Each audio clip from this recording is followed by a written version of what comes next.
एक ऐसी दुनिया जहां आपके मोबाइल से लेकर सैटेलाइट तक, इलेक्ट्रिक कार से लेकर आर्टिफिशियल इंटेलिजेंस तक सब कुछ निर्भर करता है एक छोटे से चिप पर। सेमीकंडक्टर चिप, जो कि आधुनिक तकनीक का सबसे महत्वपूर्ण घटक है। आज जिस दौर में दुनिया चिप वॉर्स से गुजर रही है, उसी समय भारत ने अपनी एक नई पहचान बनाई है। 2 सितंबर 2025 को नई दिल्ली के यशोभूमि कन्वेंशन सेंटर में प्रधानमंत्री नरेंद्र मोदी ने सेमीकॉन इंडिया 2025 का उद्घाटन किया। 3 दिन चलने वाला यह महाकुंभ केवल एक टेक्नोलॉजी इवेंट नहीं है, बल्कि यह भारत के चिप पावर बनने की घोषणा है।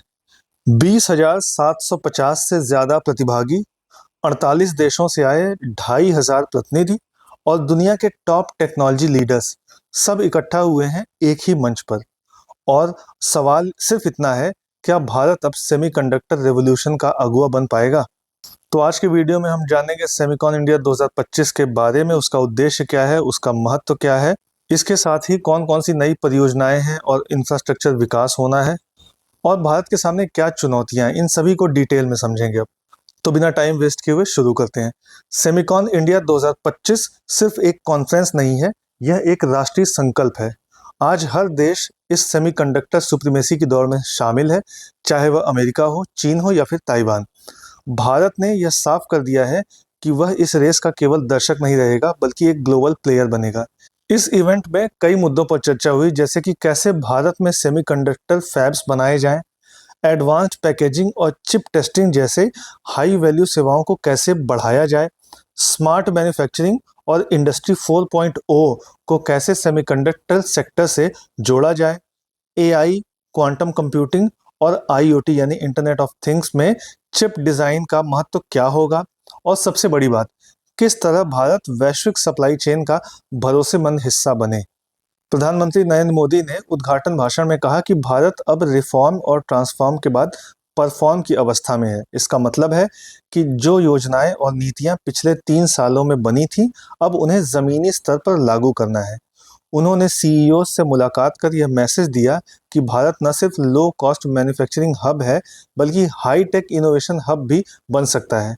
उनकी दृष्टि है कि भारत 2030 तक वर्ल्ड्स टॉप 5 सेमीकंडक्टर हब्स में शामिल हो, डिजाइन टू डिलीवरी यानी चिप की पूरी वैल्यू चेन भारत में ही हो, और भारत का युवा इस सेक्टर में ग्लोबल वर्कफोर्स को लीड करे। सेमीकॉन इंडिया 2025 में 4 बड़े सेमीकंडक्टर प्रोजेक्ट्स पर ध्यान दिया गया है। पहला है एडवांस्ड पैकेजिंग फैसिलिटी, जिससे भारत सिर्फ रॉ चिप्स असेंबल न करे, बल्कि हाई परफॉर्मेंस प्रोसेसर्स पैक और टेस्ट भी कर सके। दूसरा है सिलिकॉन कार्बाइड यूनिट्स, जो ईवीज और रिन्यूएबल एनर्जी सिस्टम्स के लिए बेहद जरूरी हैं। तीसरा है डिस्क्रीट सेमीकंडक्टर्स, जो डिफेंस, एरोस्पेस और कंज्यूमर इलेक्ट्रॉनिक्स में उपयोगी होंगे। और चौथा है 3D ग्लास टेक्नोलॉजी, जो अगली पीढ़ी की डिस्प्लेज और ऑप्टिक्स में क्रांति ला सकता है। इसके साथ ही गुजरात के धोलेरा और सानंद तथा असम के जागीरोड में वर्ल्ड क्लास फैब्स बन रहे हैं। माइक्रॉन की यूनिट, जो 2023 में सैंक्शन हुई थी, अब अपने फाइनल स्टेज पर है और चिप पैकेजिंग शुरू होने ही वाली है। सरकार skill development centres, chip design labs और लॉजिस्टिक्स कॉरिडोर्स भी तैयार कर रही है, ताकि ये फैक्ट्रियां समय पर काम शुरू कर सकें। भारत सरकार ने इस सेक्टर को बढ़ावा देने के लिए 2 बड़ी परियोजनाएं शुरू की हैं। पहली है PLI स्कीम यानी प्रोडक्शन लिंक्ड इंसेंटिव।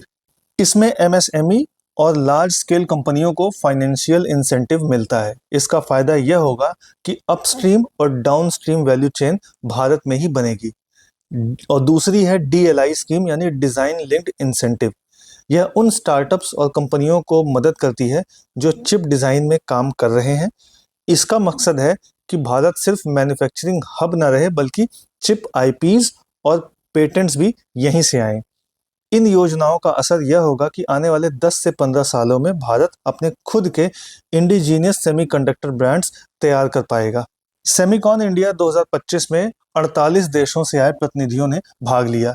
6 देशों की राउंड टेबल मीटिंग्स हुई, जिनमें supply chain resilience, R&D partnership और मार्केट एक्सेस पर बातचीत हुई। 50 से ज्यादा ग्लोबल CEOs, जिनमें अमेरिका, जापान, यूरोप और कोरिया की कंपनियां शामिल थी, भारत को निवेश का भरोसेमंद ठिकाना मान रहे हैं। कंट्री पवेलियंस ने भारत की ग्लोबल पोजीशनिंग को और मजबूत किया है। स्टार्टअप जोन और स्किल पवेलियन इस बात का प्रतीक थे कि भारत इनोवेशन और टैलेंट दोनों में बराबर ताकत रखता है। अब देखते हैं सेमिकॉन इंडिया का अब तक का सफर कैसा रहा है।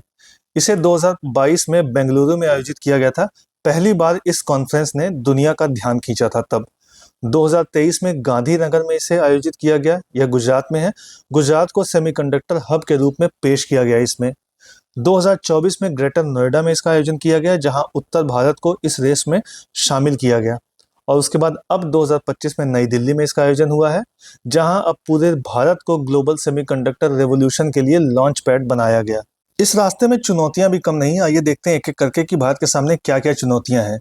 पहली चुनौती तो ये है कि सेमीकंडक्टर फैब्स में इन्वेस्टमेंट बहुत ज़्यादा लगता है। इसकी पूर्ति कहाँ से की जाएगी। इसके अलावा स्किल्ड वर्कफोर्स की कमी है भारत में। उसके अलावा ग्लोबल सप्लाई चेन में जियोपॉलिटिकल टेंशन, खासकर चाइना वर्सेस ताइवान और US versus China chip war. इसके अलावा एडवांस टेक्नोलॉजी ट्रांसफर में डेवलप्ड नेशंस की हिचकिचाहट, वो ऐसा नहीं करना चाहते। लेकिन अवसर भी उतने ही बड़े हैं। भारत के पास दुनिया की सबसे बड़ी यंग वर्कफोर्स है। इसके अलावा डिजिटल इंडिया, ईवी रेवोल्यूशन और डिफेंस मॉडर्नाइजेशन, सभी को सेमीकंडक्टर्स की भारी ज़रूरत है। मल्टीनेशनल कंपनियां चीन से बाहर निकलकर इंडिया प्लस वन स्ट्रेटेजी अपना रही हैं। और सबसे बड़ी बात, भारत का पॉलिटिकल लीडरशिप इस मिशन के लिए कमिटेड है। सेमिकॉन इंडिया 2025 के बाद अब भारत का फोकस होगा रिसर्च टू रेवेन्यू, यानी लैब से मार्केट तक इनोवेशंस लाना, एआई और क्वांटम चिप्स यानी अगली पीढ़ी की कंप्यूटिंग को भारत से जोड़ना, ग्रीन सेमीकंडक्टर्स यानी एनर्जी एफिशिएंट चिप्स बनाना और जियोपॉलिटिकल अलायंसेस, ताकि सप्लाई चेन सिर्फ एक देश पर निर्भर ना रहे। तो इस तरीके से सेमिकॉन इंडिया 2025 ने यह साफ कर दिया है कि आने वाले वर्षों में भारत सिर्फ आईटी पावर नहीं रहेगा, बल्कि चिप पावर भी बनेगा। दुनिया की नज़र अब चीन और ताइवान से हटकर भारत की तरफ मुड़ रही है। गुजरात से लेकर असम तक और दिल्ली से लेकर ग्लोबल पार्टनर्स तक भारत का सपना है कि डिजिटल वर्ल्ड का दिल यानी सेमीकंडक्टर्स अब भारत की धरती पर धड़के।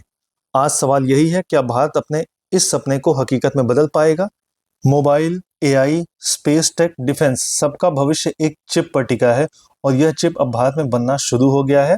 पहला पूरी तरह से इंडिजिनियस 32 बिट माइक्रो प्रोसेसर, जिसका नाम विक्रम 3201 है, उसे प्रधानमंत्री नरेंद्र मोदी को सौंपा जा चुका है। इसे नई दिल्ली में आयोजित सेमीकॉन इंडिया 2025 के दौरान केंद्रीय मंत्री अश्विनी वैष्णव ने प्रधानमंत्री नरेंद्र मोदी को सौंपा। वीडियो अगर आपको अच्छी लगी तो लाइक, शेयर और कमेंट करें। इसी तरह के और भी अपडेट्स जानने के लिए सब्सक्राइब करें एजलेसनेस।